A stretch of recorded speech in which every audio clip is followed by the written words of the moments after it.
కీర్తనలు ఇప్పటికీ మీరు వెంకటేశ్వర స్వామి సుప్రభాతం అనగానే ఫస్ట్ గుర్తొచ్చేది ఆమెదే గుర్తొస్తుంది. అంటే కౌసల్య సుప్రధాన స్టార్ట్ అయ్యే ఆ రిథము, ఆ వాయిస్ నిజంగా ఇంకెవరూ మ్యాచ్ చేయలేరేమో అనిపిస్తుంది. అంత అద్భుతంగా చాలా ఇప్పుడు తిరుపతి మీరు వెళ్తే బస్టాండ్ బయటికి రాగానే ఆ జంక్షన్లో ఆమెది ఒక నిలువెత్తు విగ్రహం కూడా ప్రతిష్ఠించారు. అంటే స్వామి సేవకి స్వామికే కీర్తనలు పాడేలాగా అంకితమైపోయి అంత అద్భుతంగా. అంటే ఆమె పుట్టుక చూస్తే 1916లో పుట్టారు. అంటే అప్పుడు బ్రిటిష్ రూలింగ్ ఉంది.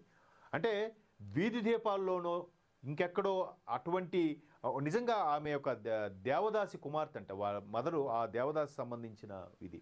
అప్పట్లో చాలా గడ్డు పరిస్థితులు ఉండి వాళ్ళని అసలు చాలా దారుణంగా ట్రీట్ చేసేవాళ్ళు కూడా. అటువంటి బిడ్డగా పుట్టినా కూడా కర్ణాటక సంగీతంలో పట్టు సాధించడం, స్వామి మీద ప్రత్యేకంగా వెంకటేశ్వర స్వామి మీద సుప్రభాతం కానీ కీర్తనలు పాడటం, నిజంగా ఆమెని స్వామి ఆ స్థాయికి తీసుకెళ్లారేమో అనిపిస్తుంది. సో భారతరత్న ఎంఎస్ సుబ్బలక్ష్మి గారి గురించి మనం ఒకసారి స్మరించుకుందాం. ఈరోజు ఆమె వర్ధంతి సందర్భంగా